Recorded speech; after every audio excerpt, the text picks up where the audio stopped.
And there are three narrations, two in Sahih Muslim, one in Sunan Abi Dawood that I'm merging together so that you get the full story.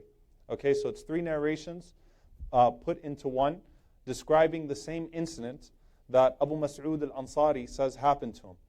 Abu Mas'ud al-Ansari radiyallahu ta'ala anhu, and he was one of the noble people of Medina. So he's one of the rich, wealthy companions of the Prophet sallallahu alaihi wasallam, one of the nobles of Medina. He says, "Kuntu adribu ghulaman." He starts off this narration, he says that I was once beating a slave. So he's talking about himself. He says, "Kuntu adribu ghulaman." He says, while I was hitting the slave, he says, فَسَمِعْتُ صَوْتًا مِنْ خَلْفِي, I heard a voice from behind me. And the voice screamed, "I'lam Aba Mas'ud." Know, O Abu Mas'ud. And when you say i'lam in the Arabic language, you're not just saying no, you're saying beware. Like be careful, O Abu Mas'ud. I'lam Aba Mas'ud. He said, فَلَمْ أَفْهَمِ الصَّوْتَ مِنَ الْغَضَبِ. He said that I couldn't distinguish who was saying that because of the anger in the voice. You know when you hear someone's angry voice, it's a different type of voice. So I couldn't even tell who it was that was saying that to me because of the anger in the tone. I'lam Aba Mas'ud. He says, فَلَمَّا دَنَا مِنِّي. He says that as the voice came close to me, as the person came close to me, I mean he's engaged in beating a slave right now. If someone can go around and get the kids from the back, inshallah ta'ala, one of the board members or someone, inshallah. So he says that while I'm beating the slave, so he's engaged and to the point that he's in this act of rage, he doesn't even recognize the voice behind him. And he says it was an angry voice. So he says, as he came close to me, فَإِذَا هُوَ رَسُولُ اللَّهِ صَلَّى اللَّهُ عَلَيْهِ وَسَلَّمَ.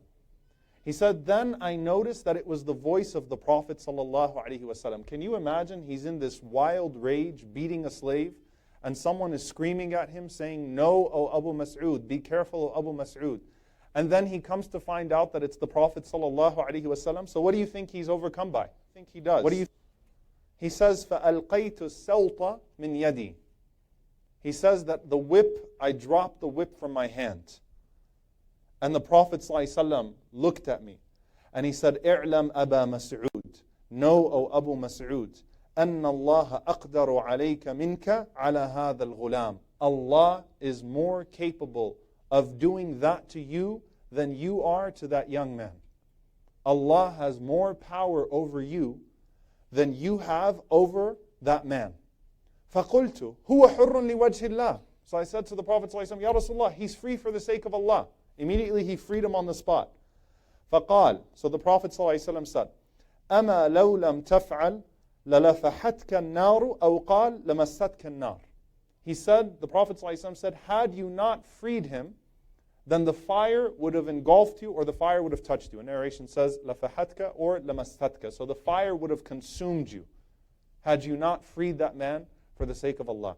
Again, I merged several ahadith here, 3 ahadith actually.